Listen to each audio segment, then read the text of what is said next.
welcome to Season 4, Episode 5 of the Green Table Talk, which is entitled the Green Table Talk with Young, Gifted, and Green. Tonight's episode is on the topic Black, Green, and Elected, Environmental Justice Leadership in Electoral Politics. My name is Kayla Shannon. I am a graduating senior at Spelman College, an advocate for the city of Flint, and your host. Thank you to our Green Table Talk partners and sponsors, the New Jersey Black Empowerment Coalition, the Environmental Defense Fund, and the Climate Action Campaign. So while some of the most funded and highly resourced environmental organizations are largely white, the environmental justice movement was started by Black folks, as I'm sure y'all are familiar. With foundations of the movement starting with the sanitation workers' strike in Memphis, Tennessee, where Dr. Martin Luther King Jr. took his last breath, to the protests in Warren County, North Carolina, Black people have been the leading voice in the environmental justice movement. Tonight's panelists are not only experts in the environmental justice space, but have served as elected officials who bring the movement into policy making at the local, state, and federal levels. So before we get started, if we could have everybody introduce themselves one by one and just tell the folks a little bit about you. Let me go first? Well, first and foremost, thank you so much for being here. Thank you for moderating. Go Spelman, come on.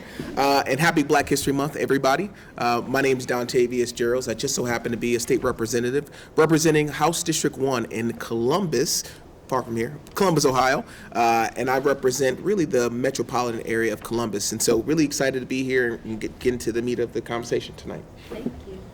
And thank you again for hosting. I'm Chakena Perry. I'm a former commissioner for the Metropolitan Water Reclamation District, so go local government. I'm from Chicago originally, and just really excited to be here today to discuss environmental justice. So I'm glad to be sitting with real experts, right? I'm Michalyn Easter Thomas. I'm an educator, community advocate, and Memphis City Council person in Memphis, Tennessee. Hey everybody, I'm Marcus Batchelor. I am a current candidate for the City Council here in DC, former member of the State Board of Education representing Ward 8, and then on the environmental side, long time supporter of Black Millennials for Flint. Now this new iteration doing great things around the country, and also a former member of the Chesapeake Bay Local Governing Advisory Committee as a DC delegate. All right, thank you so much. Per usual, y'all know I always say this, we come with the heavy hitters, all right? So buckle in, I'm excited for our discussion tonight. So as we get started, let's just start by discussing each of you all's journey from environmental justice to becoming elected officials.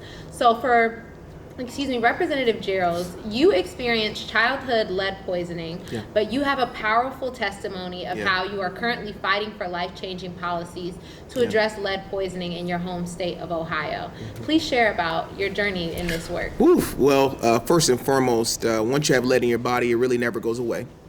I had and received lead poisoning with lead chips. So I got to be the difference between lead paint and lead in water. So lead chips in my home. In fact, when I was at my grandmama's house, she had some old artifacts. Those from the early 1900s that and if you think about lead, right? Lead, when you eat it, is sweet for kids. That's why they go after it. Mm-hmm. And so I was one of those kids. It just so happened to be eating lead and didn't know what I was doing to my body. And it just so happened that I had a fever. And my mom was like, this fever's not breaking. Let me take you to the hospital. And during that time where we were located, it was a high population of other kids that was having lead poisoning, receiving lead poisoning as well. And so they ran the tests. They said, well, it's probably nothing, but go ahead and take a child home, and I think we'll be good. They immediately called me back, or my mom back at least, and said, you need to bring him back to the hospital. Because had I not gone there, I would have had irreparable harm to my body. And I think about that every time. I was lucky. I had a mom who was very responsive, who was like, there's something wrong with my child, had healthcare access to take me to the doctor and get me checked. And then finally there was a discovery of lead in my system. But every single child that may not have that opportunity, what happens to them? They end up in the criminal justice system. They end up in systems where they are not able to develop into the best and brightest that they could possibly be because of the poison in their bodies. And so I bring that voice and that perspective to the State House every day, which led to millions of dollars getting invested in our infrastructure, led to us changing our laws related to how we were looking at lead pipes and whether or not we can provide support to families who cannot pay for their lines to be remediated. But most importantly, changing the conversation around lead, because it's one thing to just understand it from a esoterical kind of out there perspective. It's another thing to look a person in the face who's your colleague and say, I too had lead and this is why we need to do something about it. And so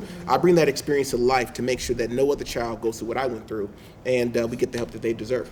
Yes. And so how did that lead you? So that is what drove your interest in the environmental justice? Absolutely. It was a personal journey for me. Yeah. It was always about how do I stop myself, or how do I put myself in a better position to tell this story? Because again, there's a lot of children and a lot of now adults who have lead poison in their system still that have not had their stories heard. Exactly. Right? Their stories were being one of the 43% in Ohio who's incarcerated, particularly black men. Right? And we only make up 14% of the population in Ohio. Right? Their story is not seeing them graduate from high school. Right? Their story is not being able to get the high-paying careers and the jobs because of their cognitive difficulties. Right? And so how do we make sure that we're elevating those stories? And I'm just using my voice as a tool to bring their voices to life, to say that we need to do something different because there's lives that we need to save. Which is incredibly important. And Absolutely. I appreciate, as you said, you putting a face to a phenomenon, right? Absolutely. Because it's something that people so often, you look at a statistic and you Right. don't have the same understanding Absolutely. of the long-term implications. And even just you starting off by saying, like, once lead is in your system, like it's there, It's right? there. Like, and Yeah. it will have an impact, right? Absolutely. No amount of lead is healthy for human consumption. Absolutely. So I appreciate your story. Thank you. Thank you. Chakena, as a native Chicagoan, you hail from the city where the mother of the environmental justice movement, Hazel Johnson, fought for environmental justice in public housing. How has the legacy of Hazel Johnson influenced your journey? Oh, that's an awesome question.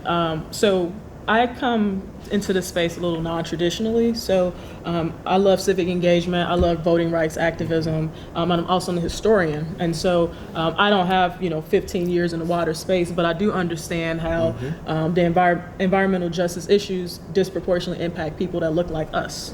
And so when I'm growing up in the back of the yards, historically, an area that's historically known for dumping, that's known for contaminants, that's known for rail car inconveniences, all of these things disproportionately impact people that look like me. And so when I discovered Hazel Johnson in high school, a love of history, I just wanted to figure out why do things happen the way they do, and why is those disproportionately impacting communities that look like mine. So when I'm thinking about the voting rights activism perspective, it's like, how do we have elected officials that are in place that aren't talking about these issues candidly? How do we have folks in the community who are, buying bottles of water and stacking them in their kitchens, knowing that there's a distrust in their water, but they can't put their finger on why, knowing that all of these contaminants are around them and there's no one really advocating for them. And so when we think about Hazel Johnson and what she did in Altgale Gardens in the southeast side, she said that I'm tired of it, right? So I live in an area that used to be a place where they house war veterans. It's a place that has a lot of bombs and other things underground, a lot of dumping and chemical contaminants in the soil. And she realized that she started doing surveys. She started knocking on the doors and saying, hey, are you experiencing any type of, anything that's going on in your body that's abnormal? And come to find out, this area on the southeast side has the highest cancer rates.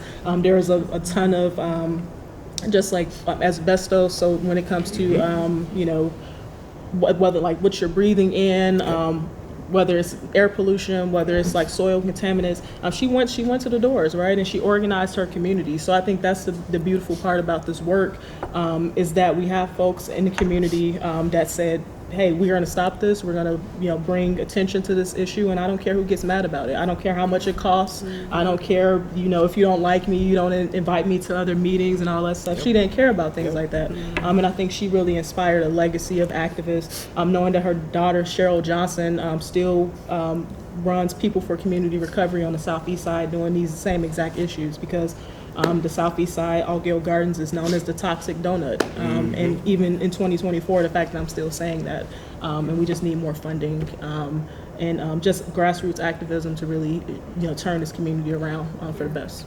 Yeah, that's really important. What I so appreciate about what you all have said so far is the fact that these are normal individuals, so to speak, right? Like, so often folks in community feel disheartened by the fact that they're just one person, right? That like I only have so much power, and that these systems are, so complex and are so deeply rooted in oppression and have so many systemic barriers that are set in place against them. But I appreciate the fact that like you take from your own story and you do with what you can with the resources that you have available. And we have other examples in our ancestors and those whose shoulders that we stand on, of folks who did that exact same thing.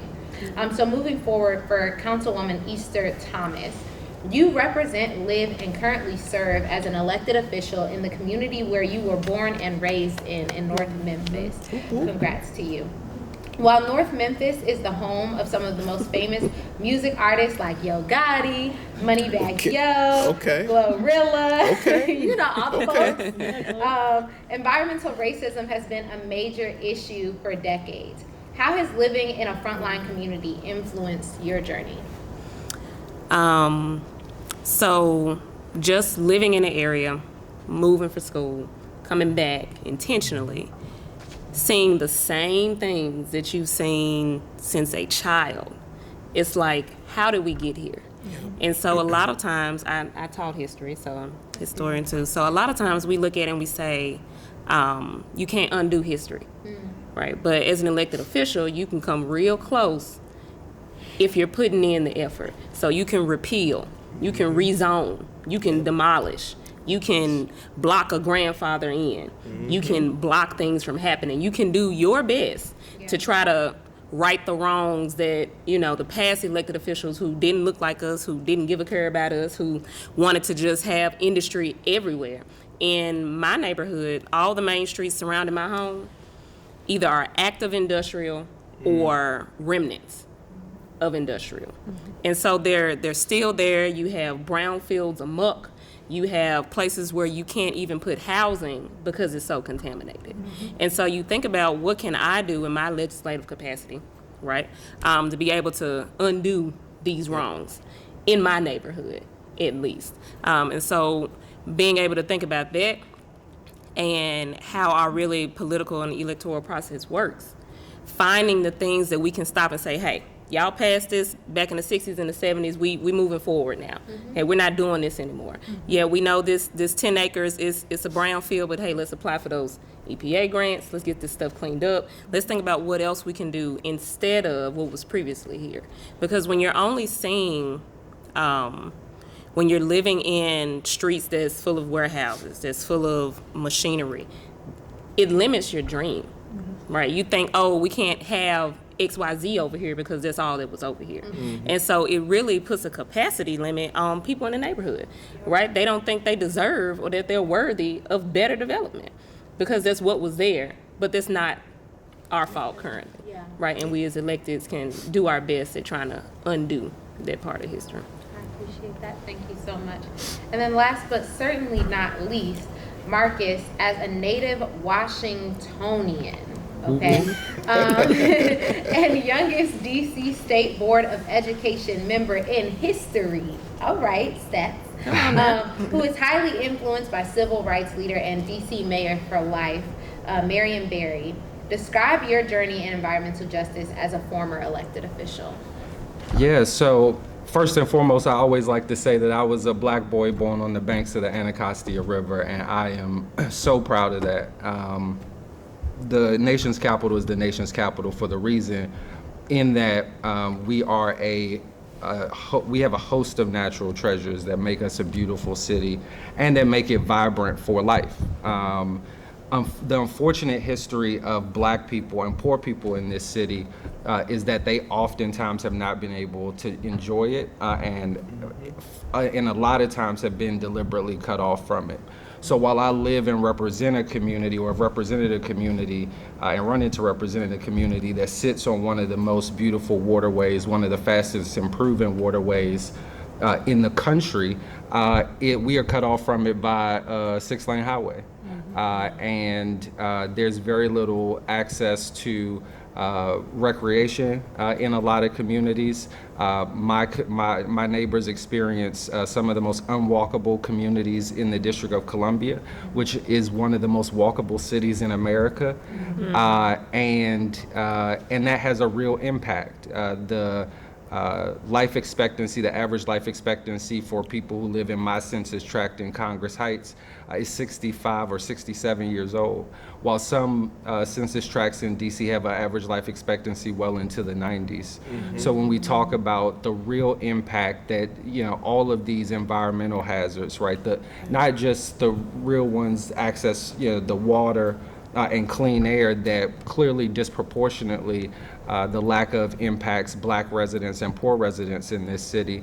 But when you talk about the long-term impact that has on the body, not having access to fresh food and produce and all of those things that make life possible, we're seeing the real impact of that in the District of Columbia. So when I got elected to office, especially, on the ANC, wanted to make sure that we begin to close those gaps, that we built community gardens, that we fostered communities that were more walkable and more healthy.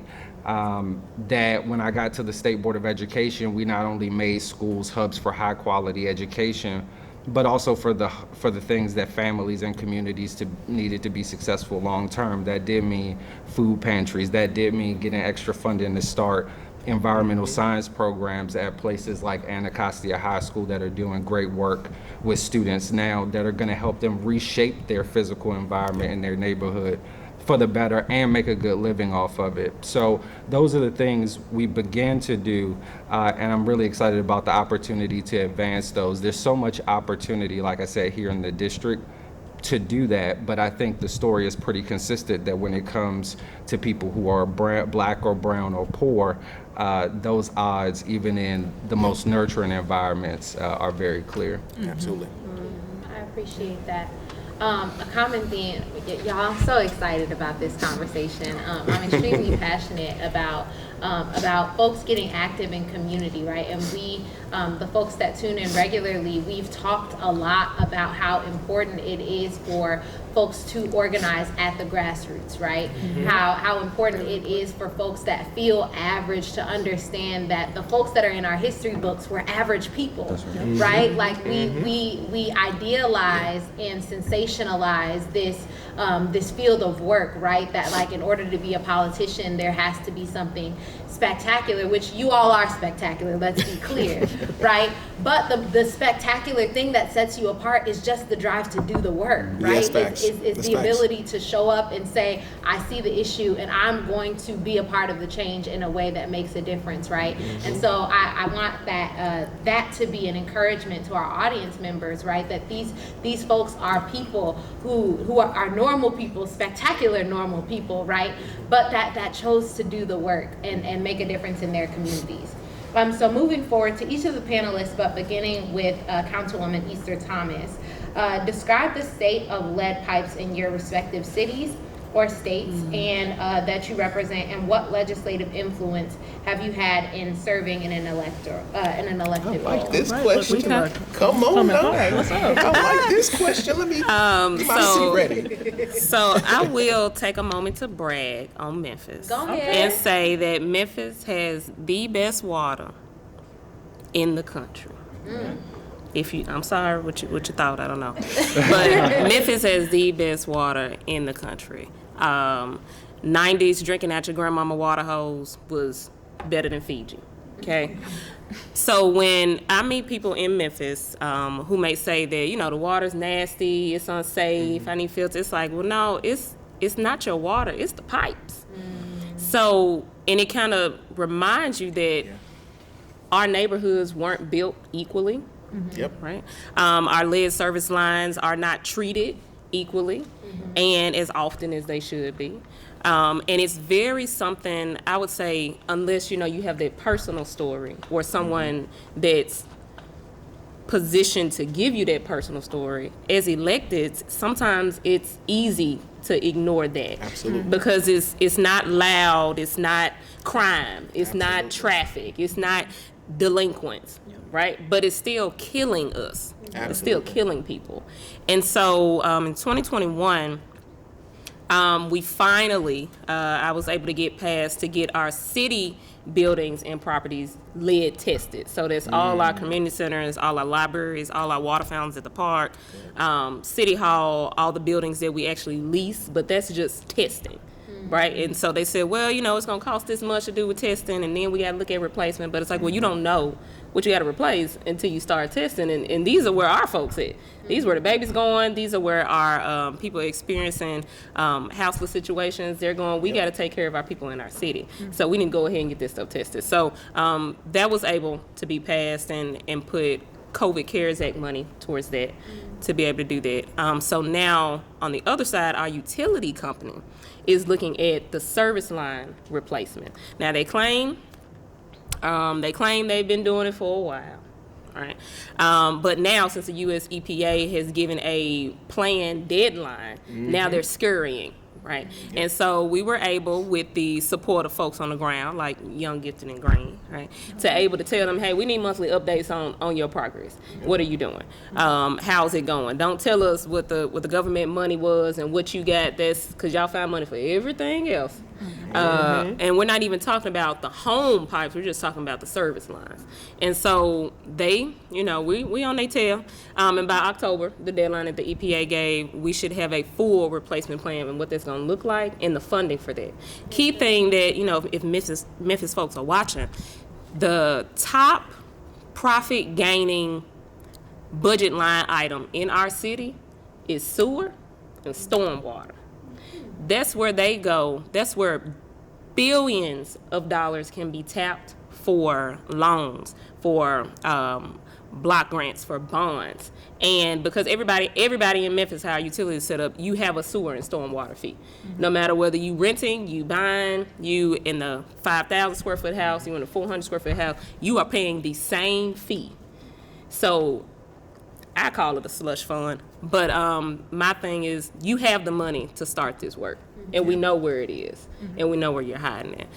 So after they give us the plan, the next thing is say, okay, well, what's the funding mechanism for it? And to keep pushing and to keep be on it, especially with support with folks on the ground. So DC had a pretty high-profile problem with lead pipes in the early 2000s, and there was a lot of work to rectified. A lot of it starts how it usually starts. Government distributing bottled water and water filters. But really, the conversation began about that time, about 20 years ago, about how we seriously create a plan that was going to improve the water health in the city. And that work has taken on various iterations. Obviously, a part of that is about making our waterways healthy. And the Anacostia River, when I was born, was dubbed one of the most dangerous public waterways in the country by sheer pollution. And there is still a running joke in DC about swimming and fishing in the Anacostia River. The punchline is you don't do it. But that is improving. And I think that is because of very intentional work of advocates.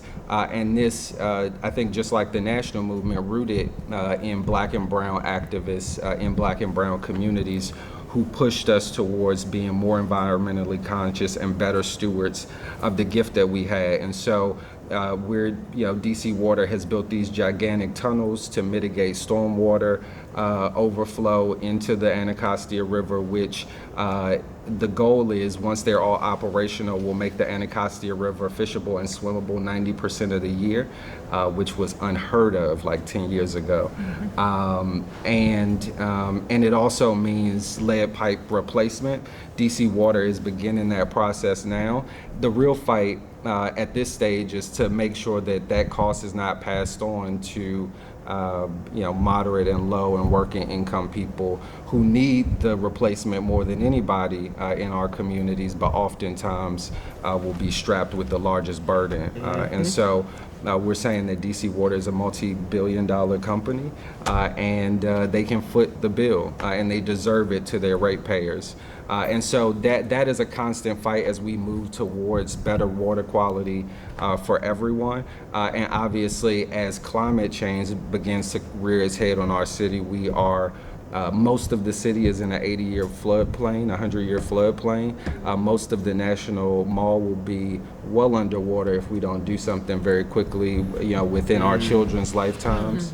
And so, though for folks who live around it, that becomes more of a challenge. I think we're all becoming more and more familiar with the term of climate refugees, and those people who live in those floodplains along the Anacostia, along the Potomac, are Black working class folks in our city who are going to need real relief to secure their lived environment, and that is a real challenge. And so, folks who are getting elected now don't really have to, it's not about the next 4 years. It really is about how we make the investments now to prepare for the next 40 so that the harshest effects of climate change don't do what they're right now designed to do, which is to most acutely impact people who are Black, brown, and poor. So that is the ongoing work that we have to do now to make sure that it's not just climate, that it's not just environment, but that we put justice at the end. All right, I'll pop on in. So Marcus, a lot of what you said resonated with me. So as a former commissioner for Water Reclamation District, so $1.2 billion budget, representing 5 million people in Cook County, which is Chicago and surrounding suburbs. And we manage stormwater, wastewater. And so what I noticed, even as a staffer working for 3 years, as a commissioner for 1 year, whether it's the city of Chicago, whether it's the surrounding suburbs, particularly the surrounding suburbs, the small ones, their capacity is limited.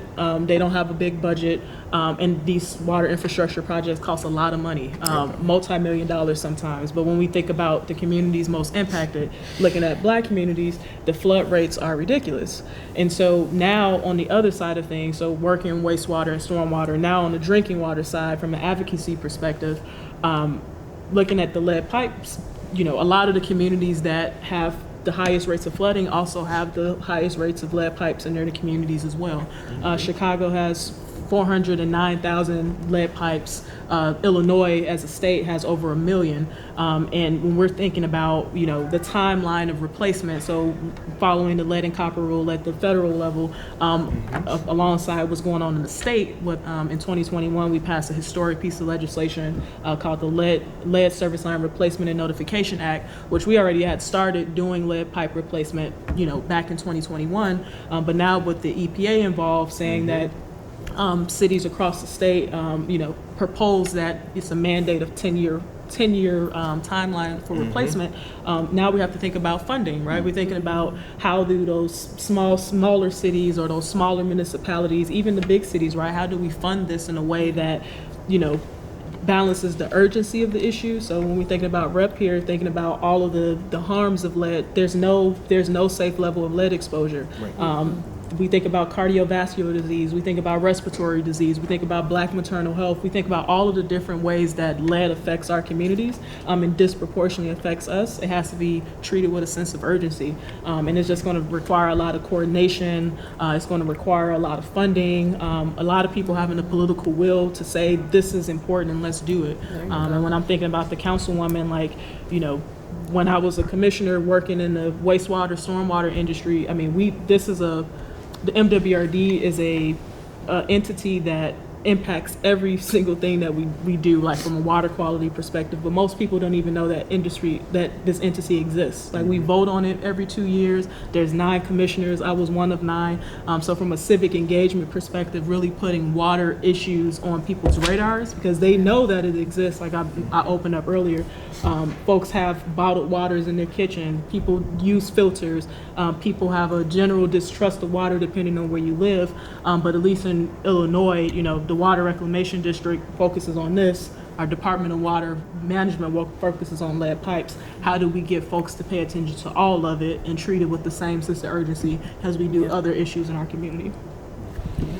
Where do I begin? Wherever you like. So Ohio, I guess I'll start here.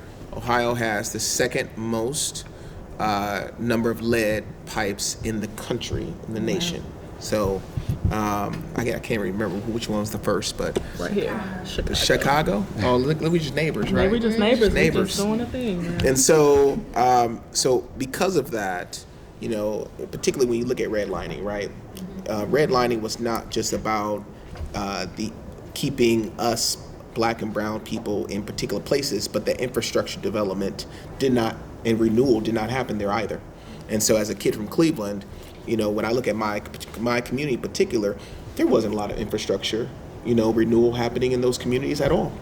And so one of the things that I will always ask is, how do we know where the lead lines are, right? And talking with many of our city council members, talking with many of our commissioners, they don't even know. And in fact, when we're doing remediation with the utility companies, they say, oh, wow, we found a lead pipe.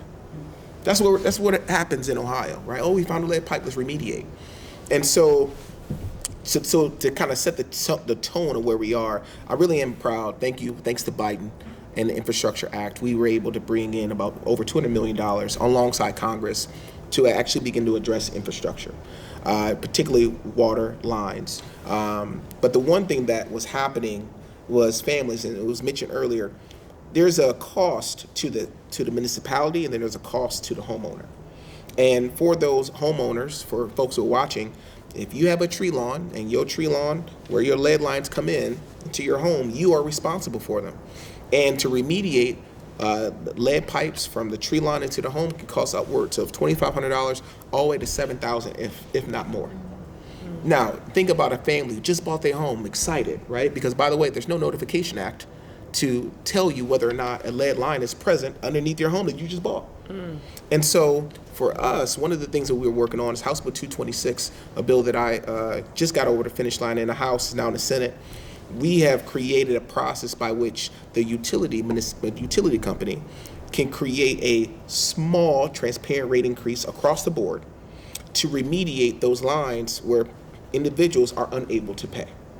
And the reason why is because it is a community good. Because guess what? If your son or your daughter goes into somebody's home, drinks their water, and their water has lead in it, that's just as bad as if lead was in your house. Yeah. And so when we think about the community good of addressing lead across the board, it is for all of us, not just the folks who live in those communities. And so House Bill 226 is a bill that I introduced this GA to address the disparity in the ability for folks to pay to remediate lead lines. But I'm gonna go back one more. So in my last year, I've been in the GA in the House now 2 terms. So going on this is my 4th year now. When I first started my time in the legislature, I began to tell my story, and I worked with a colleague of mine, Representative Tom Patton, Republican.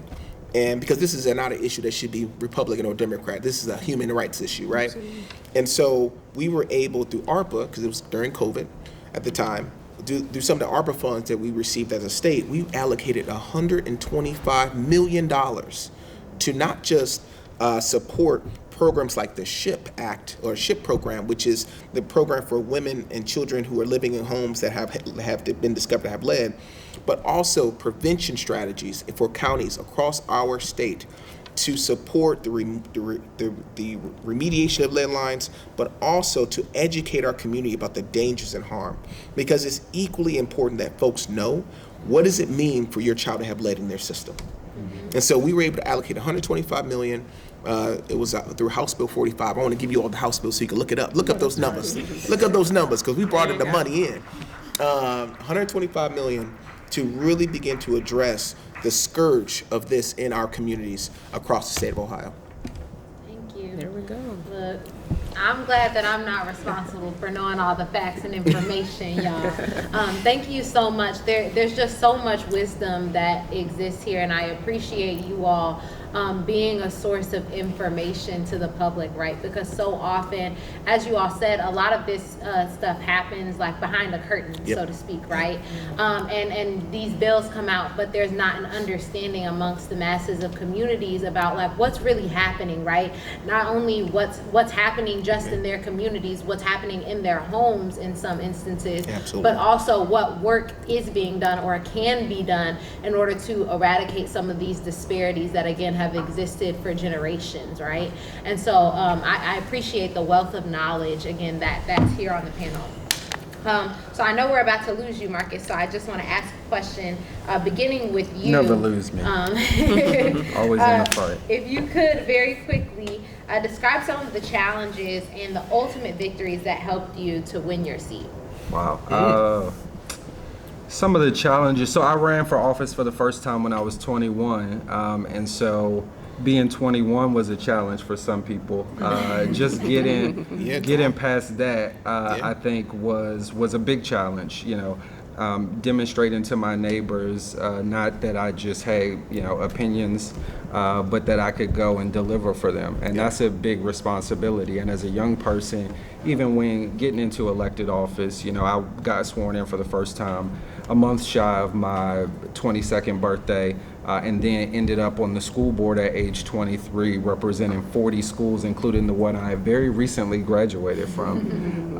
And so you sometimes get imposter syndrome. Am I qualified enough to do this work? Are my values right? Can I translate my values into something that people can feel and that makes progress in people's lives? But I think what I've been I think the affirmation for me over and over again, over 6 years in office, and the reason that for some reason I'm crazy enough to try to do it is because I think it's been proven time and again that if you go in with the right intentions, if you work hard, if you do your homework and look at how we can really shift these broken systems in the interests of fairness and justice, a thing that our ancestors have been doing since this country's founding, taking an imperfect system and wielding it in the interests of people who need an extra hand. I think it's been proven to me that can work, and so my biggest fear really has become my biggest affirmation, that if you get in it for the right reasons, if you speak authentically about your story, about why you're in it, and use that as a tool to translate compassionate public policy, that it can really transform people's lives. If not who, then if not you, then who, brother? Challenges and victories. So I'm now in my second term for city council. We're term limited 4 years, so we just started our second term. And running in the beginning, one of my main challenges from folks was from where I was from. And so for the district I represent, it's about 100,000 people, and it includes some of the most impoverished areas in Memphis and some of the most affluent. And so when I would say, I'm from North Memphis, you think of all the people you just named, right? You don't think of somebody you want to vote for. They wouldn't think of anybody they want to vote for on the ballot. So it was really convincing the elders, those are the folks who vote in Memphis, convincing the elders that, hey, I'm educated. Oh, didn't know that. Okay, all right. Yes, I'm not single. I have a husband. That was some people's issue too, right? And she's a single woman out here running for stuff. I'm like, why does that matter? Yes, I moved for grad school and came back intentionally. And I actually want to, like you're saying, Marcus, be intentional, and you doing it for the right reasons, and you want to help people, and you want to see people grow and your community get better. And then, nothing in my races happened as it should have during the campaign. The first race was a 9-way race with the incumbent, and the people won. And so the saying is, dance with the folks who you came to the party with. You got to stay down with the activists, stay down with the organizers. You got to stay down with people, because you get in there and, you start politicking, and then it's time to run again. They like, oh no, you good. right? So in a position last year, ran again, and I had, folks who were polluters going against me, putting folks in my race. I had current sitting council members who sit beside me doing fundraisers for other folks. So ended up me as the incumbent had 7 people in the race, right? But stayed down with people. They my folks, right? So we were able to win that again with a landslide. But being able to just stay focused, not letting the politics of politics get to you. When you're doing stuff for the right reason, you're there for a reason. And not to get too spiritual, but when God places you in places that you have work to do, you got work to do. So no matter if it's, I'm tired of this, I'm tired of people getting on me and talking about me on social media and putting all this money against me. Dang, I got to raise all this money again. You are there for a purpose to do some work for people who are not in the position to do that work for themselves. Absolutely. And so I said to myself, we term limited. I'm going to give y'all these last 4 years. I'm going to do my darndest. And we're going to see, how our community progresses. And then we're going to see how to build a bench so that we can continue this work. No matter where you're from, no matter how old you are, no matter what your education looks like or your marital status, right? So, stay down with the people. Keep your people close. Yeah. That's a word. I think for my situation, so I was a commissioner for a really hyper-local office, as I mentioned before. It's not sexy, right? It's not one of those things that's people excited to get out of bed and go vote for. And it's something that's always been in the shadows for a long time, and by design, right? So MWRD, I'm gonna call it MWRD because I can't keep saying this long title. But MWRD is over 130 years old. And it was predominantly white for a long time. It was a place where, we call party bosses in Chicago used to place their people here. They used to place them there as a return for, the favors that they did for them. A lot of the folks sit in these seats for who knows how long because of good benefits, security, all of those things. So over the last, 5 to 10 years, things have shifted. Like we've seen politics and government shift across the country in a lot of ways and towards a good direction for a lot of these local governments. So when I was a staffer there working for another commissioner, I was there for 3 years. So I was learning the budget in and out. I was meeting with engineers. I was meeting with architects. I was trying to understand how does this system function because this wasn't built for me and mine, right? So I was just like, I want to know everything that I can possibly know about this institution because, like I said, I came in non-traditionally. So I always ask, I said, whatever job I take, whether it's in government, not in government, who's not at the table, whose voices aren't heard, and how do I open this up to make sure that they're a part of the process? And I thought MWRD was the perfect blank slate to do that because no one knows we exist, but we do all of these important things to impact people's lives. So essentially a vacancy opened up on the board. Like I said, I had my head down doing the work, and then the governor appointed me to fill this vacancy. So I was 28, was the youngest countywide elected official, $1.2 billion budget, making a lot of decisions that impact everyday people, but also, trying to use my civic engagement mind. I'm like, how do we bring more people in here? And so the challenge that arose is that people like MWRD being in the shadows. They don't want people to know what's going on. They don't want transparency, right? So all of those things that I'm trying to work for and bringing those activists and those organizers, giving them a seat at the table to know what's going on, like giving them my personal phone number, call me if you need anything. How can I help? What meetings are you hosting? Like, that's the way I think local government in particular should work.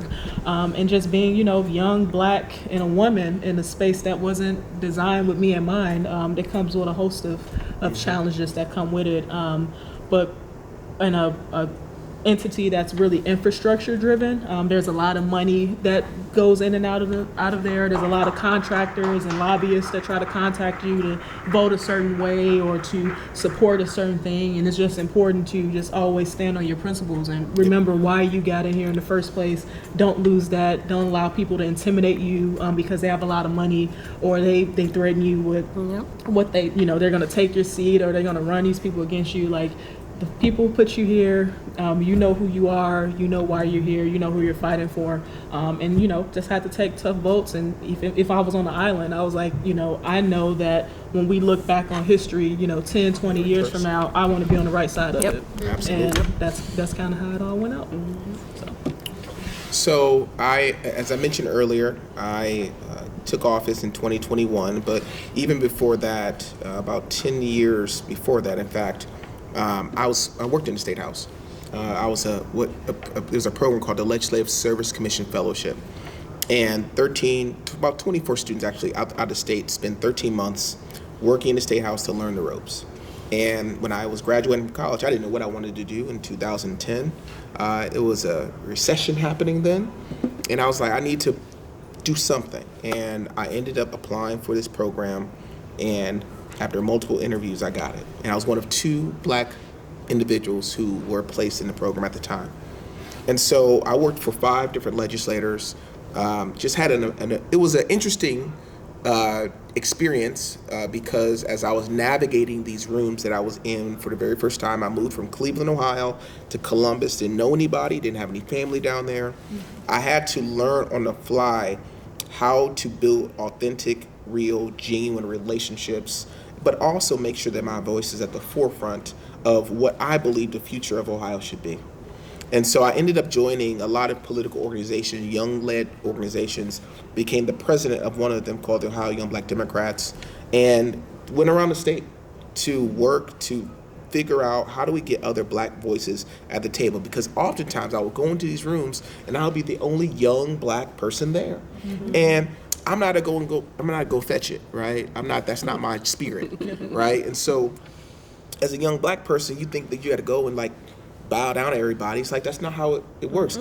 Young people should be at the table because we're going to inherit this community, whether you like it or not. Time is the one thing that's constant for everybody. And so for me, I learned from others how and what not to do and what to do, right? Based upon what happened to other individuals in their political careers. And meanwhile, making sure that we were building a base of young people who understood that they could be a lobbyist, they can be policy advocates, that they can be an elected official, that they don't have to just be an elected official at the state level. You have city council, you have judges, you have county commissioners, you have other countywide races that they could run in and aspire to become, those elected leaders. And so when I finally I ran for office in 2016, I lost. So I guess that is a challenge. I lost by 1,500 votes on early vote. So I won election day, lost early vote, and it crushed my spirit because I was like, what did I do? What did I not do? And I remember actually kind of sitting with myself and drew out everything that I thought I did right, did wrong. I mean, one thing that stuck out was I didn't tell my story enough. Because sometimes we as Black people, we learn to shelter and hide our story because people think that being vulnerable in that moment could very well harm you. And I said, let me just try this option. Let me talk about my lead poisoning. Let me talk about what, the poverty and the issues I had growing up. Let me talk about my mom having to work multiple jobs to make ends meet, or the struggles that I saw in my community. And hopefully that could change the dynamic of who people saw me as. And I did that. And when I ran in 2020, I ran against 7 people, and I won by 43% of the vote. But it was authentic engagement and telling your story to show people that I'm just not going to be the person sitting at the ivory tower, putting policies forward that have no benefit to you and your lived experience, right? It is about taking these individuals with you, your constituents with you on the journey, to say your voice influences the work that I do each and every day. One of the other challenges that I have to say in Ohio, our legislative composition is we are in the super minority as Democrats. And so to pass a bill is it's like going up Mount Everest, right? It is absolutely hard to do. And in my first term in office, I was able to pass 5. Come on, man. Right? But it was because of the relationships that I built along the way, telling my story, understanding that me and these Republican colleagues, while we don't agree on everything, he also had a mom that had to work 2 or 3 jobs and make ends meet, or he grew up in poverty, or he had to deal with foster care. And so navigating those shared experiences allowed us to craft bills that we both could believe in. And so, both of us as joint sponsors could believe in. And so, when I think about the challenges, every day you're gonna have somebody who's saying you're not doing the right thing. But, I always say that there are some people who are false prophets of your demise. Oh, come on now. And you cannot allow things that are God ordained, or these voices that think they can just speak ill over your life. When you have things that are God ordained, at the end of the day, God is going to take you in a direction that you need to go. And I'm a true believer of that. And I'm shown every day that I'm on the right path because of the people that call my office and say, because of you, I was able to get my house back. Because of you, my rent was paid. Because of you, I could actually get my son free school lunch. It's those voices and those stories that keep me moving, at least, in the work of the people. We're coming close to the close of another episode. We had a bunch of elected officials at a table, so we had hearty responses this evening, and we appreciate all of That's a good word. Party. That's really kind. That's a good one. But as we come close, one thing I want to say really quickly is it's important to note that the common denominator between all of your stories of challenges was a sense of groundedness in your purpose and your why, right? And so I think that's incredibly important as, again, we talk to an audience of people who may be concerned about, what can I do and what role do I play and why am I really here and what will my voice really do in these rooms? It's important to have a secure foundation, right? And who you are and what you believe that you've been called to, so that when challenges come, you're planted and rooted deeply in what that is. But again, we're coming close to the close of another episode of the Green Table Talk, and we always like to leave folk feeling inspired. And so coming from a few elected or formerly elected, maybe soon to be elected again, officials, what advice would you give to aspiring folks who in the environmental justice space or just in general, especially Black and brown folks, and especially Black and brown women who are a super minority of elected officials, right? Absolutely. What advice would you give them as they may begin on that journey? You want me to go? You want me to take it off? Kick it off. Sure, I'll say it because I don't want to come after you. So I would say lean into the people around you, lean into your strengths, lean into your intelligence, your learned knowledge, and also don't be afraid to ask for help. Come on. Asking people for money, right? Don't be afraid to ask for money.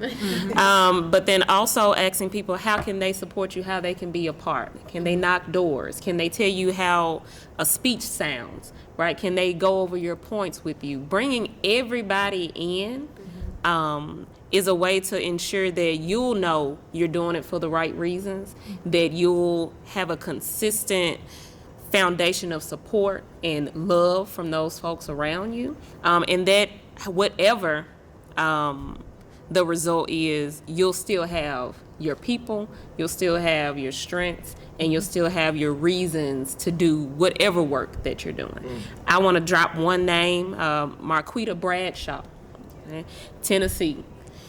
Didn't win her bid, but she came so close. Going against a white Republican woman in the state of Tennessee. Come on. And she gained so many votes, and her main thing was environmentalism. Yep. That was her main thing. And everybody in the city, every Black person we knew was just rooting for Marquita. And not even knowing her, not even being introduced. We didn't go to school together, we didn't go to church together. We just saw a Black woman doing something that was good for everybody. And so you might be that person, if you're thinking about that and your reasons and your why. So go for it. Go for it. Love it. It makes me think about, I remember in high school is when I realized I wanted to be an elected official one day. And I never planned, I wasn't taking jobs to try to get here. It actually kind of just happened, by the grace of God. It was right time, right place.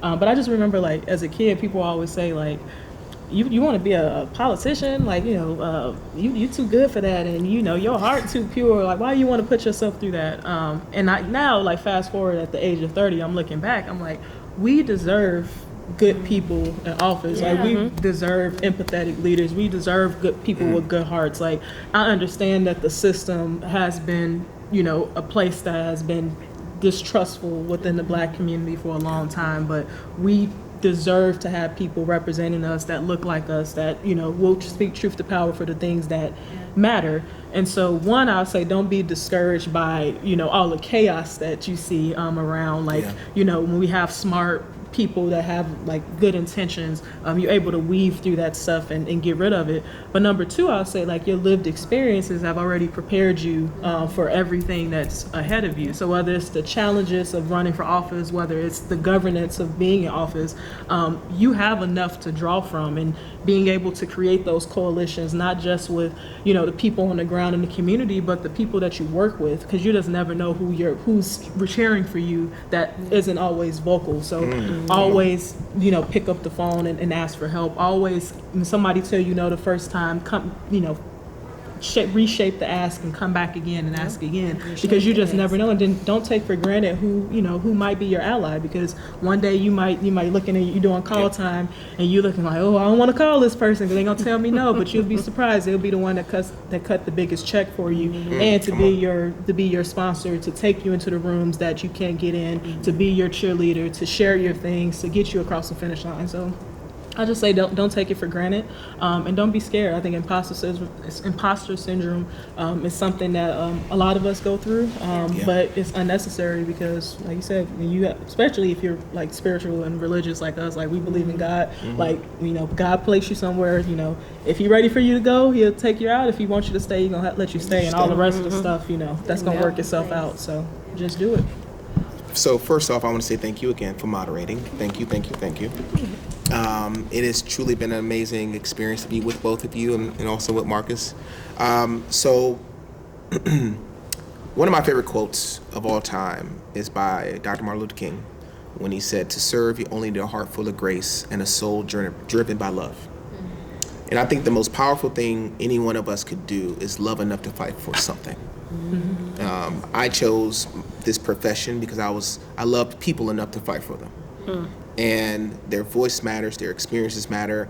And if we're going to build an Ohio or an America as good as His promise, it's going to require deeply rooted, spiritual, driven, motivated individuals who love hard to say that we can do something different.